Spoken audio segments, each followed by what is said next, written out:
Lo dijo en la primera hora. Muy bien, seguimos, 7 de la mañana con 11 minutos. Más adelante el ministro de Inclusión Económica y Social, Esteban Bernal. Luego estará con nosotros el secretario jurídico de la presidencia, Fabián Pozo.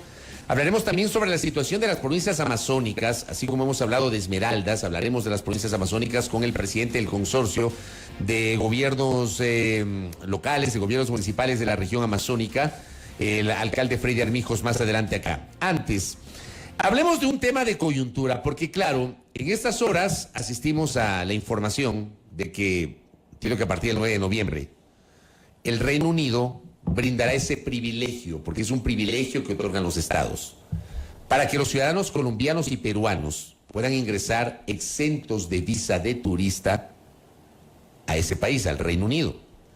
Ya Colombia y Perú gozaba de ese privilegio concedido por los estados Schengen, es decir, la exención de la visa Schengen para ingresar a los países de la Unión Europea. Ecuador tiene desde hace 6 años un acuerdo con la Unión Europea, pero no se ha visto beneficiado de ese privilegio de carácter migratorio ni con los países o con los estados Schengen, tampoco con el Reino Unido. Y claro, mucha gente se pregunta qué pasó, y hay una serie de comentarios en torno a ese tema. Hemos invitado a un especialista en la materia, un personaje que durante 4 décadas fue parte del Servicio Exterior ecuatoriano, diplomático de carrera, se desempeñó también como vicecanciller de la República, el señor embajador Fernando Yepes, que visita nuestra mesa de trabajo. Embajador, bienvenido, qué gusto, buenos días. Muy buenos días a todos y todas. Mil gracias, Fabricio Benquis, por esta cordial invitación. Gracias a usted por la gentileza. A ver, ¿por qué Colombia y Perú sí? ¿Por qué Ecuador no? Que creo que es la pregunta que el común de los ciudadanos nos hacemos, embajador. Mira, la respuesta es muy sencilla. Colombia y Perú han seguido los procedimientos correctos de acuerdo con el derecho comunitario europeo para obtener la exención del visado. Primero Schengen y ahora con el Reino Unido. El caso del Ecuador es muy diferente. Lo primero que hay que subrayar es que la exención del visado no es una consecuencia del acuerdo comercial. No es un requisito tener acuerdo comercial para ser exento de visado. Miren ustedes, los países del Mercosur no tienen acuerdo comercial y no tienen requisito de visa. Y permítame interrumpirle, nosotros no tenemos acuerdo comercial con México y hasta hace un par de años, me parece, gozábamos de una exención para ingresar a México hasta que el gobierno del presidente Andrés Manuel López Obrador decidió retomar el tema del visado por el aumento de la migración. Justamente, este es un tema de orden migratorio, que tiene un análisis y un tratamiento diferente del tema comercial en la Unión Europea, en México, en distintos países. En el caso concreto de la Unión Europea, es un proceso jurídico, político y administrativo independiente del acuerdo comercial. Tener acuerdo comercial es un elemento importante. Eso iba a decir, el acuerdo comercial se ayuda, me imagino yo. En el acuerdo comercial es un elemento importante que es considerado, pero no es lo esencial. Lo esencial es por qué fue impuesto el visado al Ecuador y a otros países el año 2003. Si esas causas que motivaron la imposición del visado han desaparecido, entonces corre justamente la posibilidad de que el Ecuador o el país que fuera sea retirado de una lista, de un reglamento en el cual consta como país que debe, requiere visado para ingresar a los países de la Unión Europea. ¿Cuáles fueron esas causas en su momento? La migración masiva producto del feriado bancario. Correcto. La migración masiva producto de la crisis financiera, pues de la quiebra del sistema financiero, de la fractura social del año 99-2000.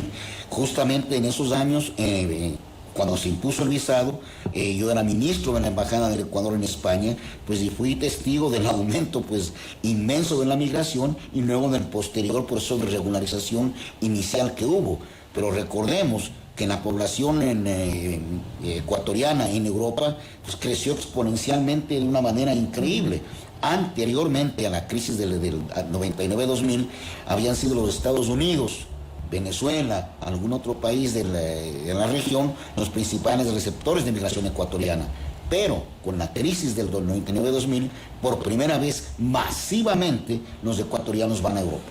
Ahora bien, si el acuerdo comercial como tal no es un requisito fundamental, pero sí parte importante, ¿qué ha pasado a lo largo de estos últimos años en estos esfuerzos por parte del gobierno ecuatoriano para lograr la exención? Yo quiero subrayar cuál es el procedimiento y cómo actuó el gobierno del Ecuador hasta el año 2017. Lo primero, el Ecuador fue el primer país de la región en plantear la exención del visado, justamente porque las causas que motivaron la imposición habían cambiado. Esto lo hizo en el año 2012 y me correspondió a mí hacer la presentación en el Consejo de la Unión Europea y en una reunión de América Latina, Caribe, Unión Europea. Luego pues siguió el trámite correspondiente al más alto nivel, canciller, vicepresidente, presidente de la República, ¿no es cierto? Y cuando se negocia el acuerdo comercial, ¿no es cierto?, cuando concluye la negociación del acuerdo comercial, el Ecuador reactiva el pedido de la manera más intensa. No nos olvidemos que en Ecuador logra la firma, aprobación legislativa y entrada en vigor del acuerdo en un tiempo récord, ¿no es cierto? A diferencia de Colombia y Perú, que demoraron 5 años en la entrada en vigencia del acuerdo, en Ecuador lo hacen menos de 2 años y medio, y es un proceso pues rápido, expedito. ¿Cuál es el procedimiento dentro del derecho comunitario para analizar esto? La Comisión Europea, que es el órgano ejecutivo técnico, la guardiana de los tratados, quien es el motor de la integración europea, pues aboca conocimiento del pedido de un Estado, en este caso en Ecuador, debidamente fundamentado para que se tener la exención de visado. ¿Qué hace la Comisión con el pedido si lo considera pues viable? Nombra un grupo de trabajo interservicios. Esto quiere decir de distintas direcciones de la Comisión Europea, relaciones exteriores, migración, justicia, interior, es decir, un grupo competente en todas las áreas que tienen que ver con este tema. Este grupo elabora un informe, ¿no es cierto?, y mira si esto es viable o no es viable. Si se considera viable, la Comisión Europea procede con la elaboración de un proyecto de reglamento, de una propuesta legislativa que es considerada luego por los Estados miembros. El año 2017, cuando termina el gobierno del presidente Correa, ¿no es cierto?, el Ecuador tenía encaminado este proceso. Perdón que le interrumpa. El acuerdo comercial se firma en 2016, ¿verdad? En diciembre de 2016. Y entra en vigor en enero del 2017. Ya, luego de que entra en vigor, empezó este paso que usted acaba de señalar. No, el paso... ¿O fue al mismo tiempo? El tema era permanentemente tratado por el Ecuador. Antes de la firma del acuerdo comercial ya se estaba tratando el tema. Desde el 2012 el Ecuador hizo su planteamiento y adquiere pues dinámica... A 4 años antes de la firma del acuerdo comercial ya comenzó ese trámite. Exactamente. Y el pedido del Ecuador, que lo hace públicamente en una reunión, como digo, del Consejo de América Latina, Caribe, Unión Europea, en 2 instancias, justamente... tiene el apoyo de todos los países miembros de América Latina y Caribe, entre ellos Colombia y Perú. Es decir, hay una receptividad en la región hacia el pedido ecuatoriano, debidamente fundamentado. Ahora, ¿cómo se nutre de información para que este equipo multidisciplinario en la Comisión Europea pues pueda hacer su trabajo? Tiene que ser muy activo el Estado interesado, pues tiene que presentar los flujos migratorios, las condiciones de vida, indicadores económicos y sociales, hacer un análisis profundo acompañado pues de gestiones políticas apropiadas. En el caso del Ecuador, por ejemplo, mientras negociábamos la entrada en vigor del acuerdo, porque una cosa es la negociación exacta del acuerdo, la otra que entre en vigor, que demanda en la Unión Europea un proceso muy complejo, Parlamento, Consejo, aprobación de los parlamentos nacionales, algo muy, muy largo, que en Ecuador lo logró en tiempo récord. En cada una de las entrevistas que hizo en Ecuador, liderado un equipo por el vicepresidente Jorge Glass, que viajó a Europa varias veces, acompañado por el entonces ministro de Comercio, Juan Carlos Casinelli, y le acompañé yo como vicecanciller del Ecuador. En todas las oportunidades se trató el tema de migratorio, porque el tema migratorio no solamente que era de importancia para el Ecuador, sino que era un eje prioritario de la política exterior, era un tema que estaba en nuestra agenda permanente, ¿no es cierto? Entonces tenía que ser parte de este diálogo tan importante que con la Unión Europea alcanzaba una instancia superior con el acuerdo comercial, ¿no es cierto? Todo eso estaba encaminado, como les digo, hasta el año 2017 en que termina el gobierno. ¿Qué ocurrió luego? Bueno, viene el gobierno de Moreno y en lugar de continuar con las gestiones acordes con el derecho comunitario, con la verdad procesal en este caso, es cómo se debe seguir el tema, Lo que empezaron a decir es lo que hasta ahora se repite, que el Ecuador no tenía exención de visado porque negoció tardíamente el acuerdo comercial, lo cual es absolutamente falso. El Ecuador negoció el tratado comercial cuando tenía que hacerlo y obtuvo mejores condiciones que sus vecinos gracias a ello. Nosotros conseguimos que se reconozcan las asimetrías existentes, es decir, la diferencia de grado de desarrollo entre Colombia, Ecuador, la Unión Europea y Perú.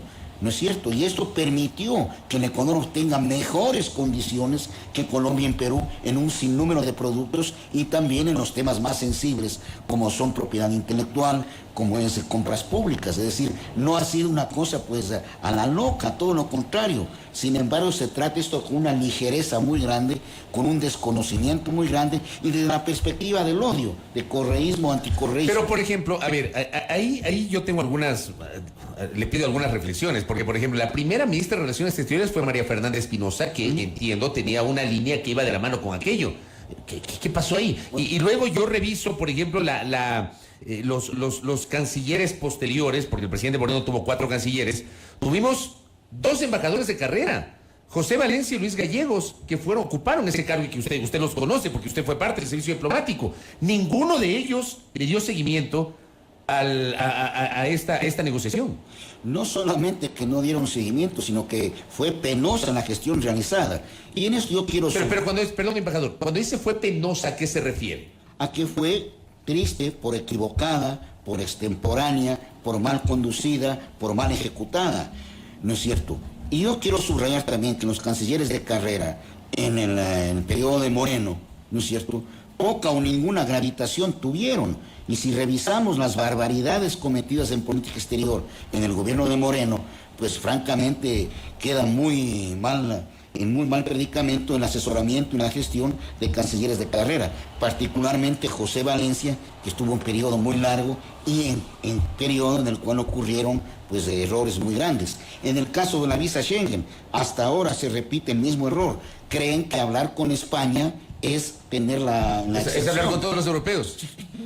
Bueno, entiendo que hay que hablar con cada país, ¿no? Sí, con cada estado Schengen. Claro, pero cada paso es un momento procesal en este trámite administrativo. O sea, no basta hablar con España, no basta hablar con el rey Felipe. No. Acuérdense cuántas veces fue Moreno a España, cuántas veces fue Valencia, cuántas veces fue Roldán a España.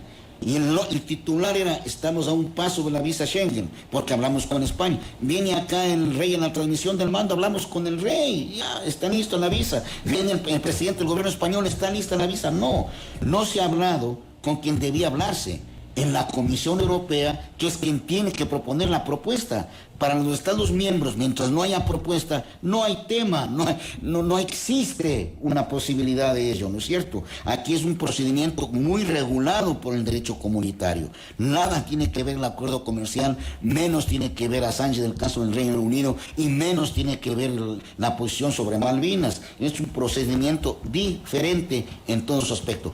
Acuérdense que el vicepresidente Sonnenholster viajó a Bruselas, el único que ha ido a Bruselas a tratar el tema, pero tan mal asesorado por la Cancillería y por la embajada entonces, embajador entonces de Bruselas, que tuvo entrevistas con las personas equivocadas. Es decir, hagamos cuenta que queremos tramitar una ley en el Congreso del Ecuador y en lugar de hablar con la Asamblea Nacional, vamos y hablamos con una junta parroquial.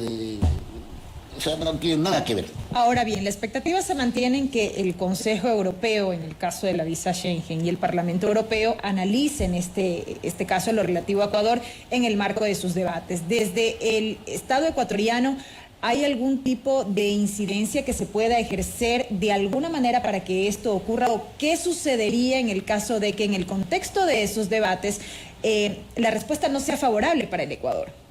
Mira, yo creo, lo primero que hay que comprender cuál es el procedimiento. Primero es la Comisión Europea. Si ellos acogen, hacen su trabajo que describí anteriormente, esa propuesta pasa a consideración del Consejo y después del Parlamento Europeo.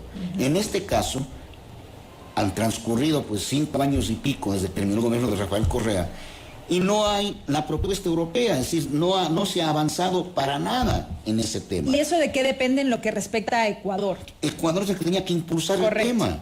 Ecuador el que tenía que hacer las gestiones con la Unión Europea, ¿no es cierto? Con la Comisión Europea, que es el órgano e institución competente para este caso, ¿no es cierto?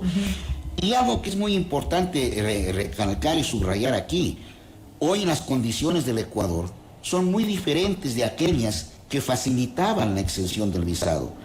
La Unión Europea y todo el mundo conoce cuál es la situación de los ecuatorianos actualmente. ¿Hoy se ha endurecido o hay el riesgo de que se endurezcan esas condiciones? Las condiciones de vida en el Ecuador han desmejorado notoriamente. Usted se refiere al aumento de la migración. Claro, claro, exactamente. Imaginémonos qué pasaría si no hubiera visa para la Unión Europea. ¿Cuántos ecuatorianos migrarían para allá? A propósito de la crisis institucional, económica, de seguridad social, y demás. en la pobreza. Bueno, creo que hay que analizar nomás, Belkis, embajador, amigos y amigas, o de México. O sea, exactamente. Con México, que me imagino yo que el pensamiento de Andrés Manuel López Obrador también es el de la ciudadanía universal, pero resulta que incluso ese gobierno, con esa tendencia ideológica, se vio obligado a retomar la exigencia del visado por la cantidad de ecuatorianos que llegaban libremente a México para tratar, en cambio, de cruzar la frontera con Estados Unidos. Ese es el punto. Y el tema es que hoy claro, tenemos el otro fenómeno, que ante la falta de visado, tenemos a gente que se arriesga cruzando Centroamérica, pasando México para llegar a la frontera. Correcto. Exactamente. Ese es un punto absolutamente central, ¿no es cierto? ¿Cuáles son las condiciones que tiene el Ecuador ahora para presentar a la Unión Europea este procedimiento? No es el acuerdo comercial, pues no sé, sino que cómo es la situación del país. Y como dije anteriormente, lo que analiza la Unión Europea es ver si las condiciones que motivaron la imposición del visado han cambiado o no han cambiado. En este caso, creo que estamos muy cercanos a aquellas que motivaron la imposición. Claro, no estamos en ese contexto puntual de aquel momento, pero las situaciones tampoco son favorables. Claro, el caso que menciona Fabricio, el tema de México, realmente pues una presión inmensa a los Estados Unidos para imponer el visado, porque la corriente migratoria busca llegar a los Estados Unidos, es un ejemplo clarísimo, Ahora bien, usted nos ha hablado del tema del visado Schengen, nos ha hecho esta panorámica desde 2012, yo no sabía ese detalle, para mí es totalmente nuevo, y gracias por justamente explicarnos, porque esto creo que mucha gente no lo conocía. Pero ¿qué pasa con el tema del Reino Unido? Porque aquí le pregunto a usted. Uno, tal vez desde el análisis más simplista, como dice mi colega Andrés Reliche, que comparte este comentario, uno podría pensar, y es lo que se comenta en redes, ¿cómo es posible que los ecuatorianos miremos a Colombia y Perú que se van a beneficiar de este privilegio del Reino Unido cuando Ecuador le concedió el asilo político al señor Assange y hasta le entregó la ciudadanía ecuatoriana? Hasta que finalmente el gobierno de Moreno terminó con el asilo y detuvieron al señor Assange. ¿Qué explicación ahí podemos dar? Realmente nada tiene que ver el tema de... ¿No tiene incidencia, seguro? Absolutamente. Si hubiera tenido alguna incidencia, el Reino Unido se hubiera opuesto al acuerdo comercial con la Unión Europea. No nos olvidemos que mientras se negocia, se firma y se aprueba el acuerdo comercial con Europa, el Reino Unido era parte de la Unión Europea. Si se hubiera habido la más mínima incidencia... Y ya le habíamos entregado ya le había entregado el gobierno ecuatoriano el asilo a Assange. Claro, el asilo se entrega en 2012 justamente, ¿no es cierto? Y el acuerdo comercial se firma pues mucho después, en 2016. O sea, el Reino Unido no vetó el acuerdo comercial con Ecuador, nunca, siendo parte en ese momento de la Unión Europea. Siendo parte de la Unión Europea. Jamás hizo una observación por estas razones, como el caso de Julián Assange, que es un tema diferente, es un tema jurídico, humanitario, ¿no es cierto? Totalmente diferente, ¿no es cierto? Y no nos olvidemos que el gobierno de Moreno es el que le concede la nacionalidad y el gobierno de Moreno es el que le entrega, violando pues los principios constitucionales y del derecho internacional y de todos los convenios en los que es parte del Ecuador, y sobre todo también nuestra tradición jurídica como país receptor de asilo y el receptor de migrantes, de refugiados. Tenemos una tradición muy grande en ese tema. Todo eso se hizo tabla rasa con la entrega de Assange. Y la imagen de Ecuador pues, fue muy deteriorada por todo ello. Aquí los medios hegemónicos creen que eso fue un logro, pero es un logro que realmente no existe, es un motivo de vergüenza en nuestra política internacional. ¿Y qué resultado hemos tenido con eso? ¿Qué hemos logrado?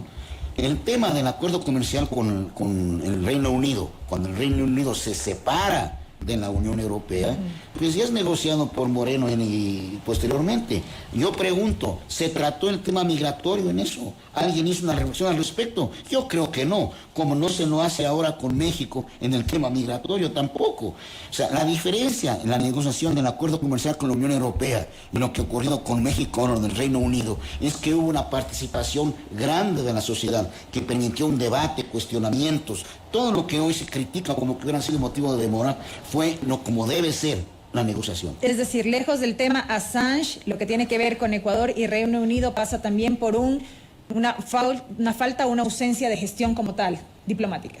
Yo creería eso, francamente, por la forma en que se han negociado los acuerdos comerciales últimamente y por la falta de presencia del tema migratorio en la agenda de la política exterior. Hay un empresario que me escribe y me dice, yo le pregunto a usted, me dice que usted fue uno de los opositores del proceso de negociación con la Unión Europea. ¿Usted se opuso a la negociación con la Unión Europea, embajador? Yo fui muy crítico de la negociación y siempre defendí que se podría negociar cuando fuera el momento oportuno. El Ecuador no tenía necesidad de negociar anticipadamente porque tenía un acceso garantizado al mercado europeo sin abrir nuestro mercado. Y no es como creen muchos, que era una concesión unilateral graciosa. Se llama unilateral porque solamente una de las partes abre su mercado. En este caso, el Ecuador tenía el mercado abierto en la Unión Europea y nuestro mercado mantenía sus aranceles sin desgravaciones, ¿no es cierto?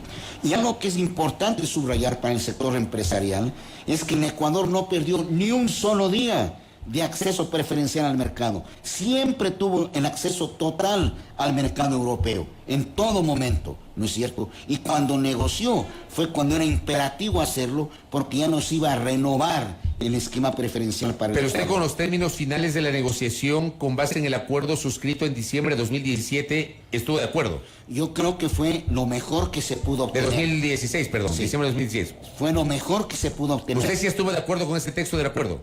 Como te digo, fue lo mejor que se pudo obtener. Estoy de acuerdo en que el resultado fue lo mejor que se pudo obtener y fue, sobre todo, en el momento en que era necesaria la negociación. Y como dije anteriormente, ¿por qué fue lo mejor que se pudo obtener? Porque el Ecuador negoció cuando debía hacerlo y logró que se reconozcan las diferencias de desarrollo existentes, lo cual permitió que el Ecuador tenga mejores condiciones que Colombia y Perú en muchos temas. No estuvimos a punto de perder las preferencias, las SGP Plus, me parece que se llamaban. ¿No estuvimos a punto de perderlas, embajador? No, o sea, ya el tema no se iba a renovar más, pero obviamente... Claro, pues si no se firmaba el acuerdo, perdíamos las preferencias. Claro, pues las preferencias se acabaron en 2017 y el Ecuador terminó de negociar en 2014. O sea, aquí lo importante, y vale la pena subrayar con tu pregunta, es la excelente gestión que hizo la diplomacia ecuatoriana y el gobierno del Ecuador para lograr en tiempo récord que entre en vigor el acuerdo, lo cual fue mucho más rápido que lo que demoraron Colombia y Perú, ¿no es cierto? Y obtuvimos ventajas en lo que se trataba, la negociación comercial, que era una negociación de otro tipo. Esta era la negociación de un acuerdo comercial. Correcto, embajador Yepes, gracias por el tiempo. Gracias. Por conversar con nosotros. Oiga, y solamente con esto cierro. ¿Cómo están las cosas? ¿Hay o no la posibilidad que en el horizonte podamos acceder a la exención del visado? Yo soy muy pesimista de las gestiones que está realizando el actual gobierno. Yo veo conozco que pretenden ser incluidos en la exención de visa que está tramitando Kuwait y Qatar. Y yo realmente dudo que eso pueda ocurrir, a pesar que pueda haber alguna voluntad de algún parlamentario, de algún Estado miembro. Pero si usted analiza las circunstancias, las realidades de Kuwait, Qatar y el Ecuador, pues son totalmente diferentes, más aún en sus características migratorias frente a la Unión Europea. Y yo creo que en Ecuador lo que debe hacer, si es que este intento pues no resulta, ojalá lo haga, soy muy pesimista al respecto, es retomar el proceso ordenadamente, ¿no es cierto?, por la vía que señala el derecho comunitario. Pero yo también soy pesimista en cuanto a que las circunstancias actuales del Ecuador, la realidad del Ecuador, no nos daría un camino fácil. Correcto, embajador, gracias por el Gracias. tiempo, muy gentil. A Fernando Yepes, diplomático de carrera, ex vicecanciller de la República, conversando con nosotros sobre la exención del visado a la Unión Europea y al Reino Unido privilegio concedido a Colombia y Perú y no concedido al Ecuador, y nos ha explicado un poco el procedimiento y las circunstancias que han rodeado justamente estas negociaciones, estas conversaciones, y lo que, según nuestro invitado, quedó pendiente o dejó de hacer el gobierno particularmente anterior, el gobierno del presidente Moreno. Primera plana. Todas las noticias, todas las voces.